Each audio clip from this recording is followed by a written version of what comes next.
In many cases all over the world, torture has always been known as something very painful and extreme. When people first think of torture, images of inhumane physical acts naturally come to mind. What if one could be tortured without even being physically touched? In this video, I'm going to show how mental acts of torture can be just as worse as physical torture through a few people from many millions that have survived these horrific experiences. Dr. John Breeding, who is a psychologist, a professor, an author, and a patient human rights activist, tells us about the national definition of torture.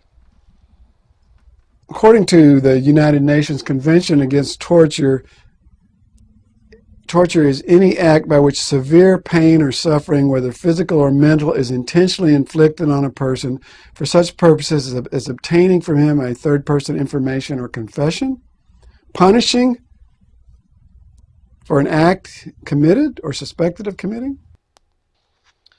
Torture is happening all over the world to all walks of life.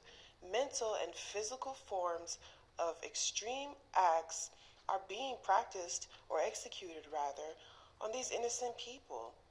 A survivor of a torture camp in China with over 600 detainees tells us about the torture that she had to endure. I'm now going to talk to someone who's recently been in prison in China. Tell me, where were you in prison? I was in the second female labor camp in Shandong province in China. And when were you there? I was there in November 5th, 2001 until September 2004. And while you were there, did you have some inhuman or degrading treatment? Brainwashing, for example? Yes, I suffered continuous brainwashing there. I was put in solitary confinement for 14 months and suffered many kinds of torturing, include forced me to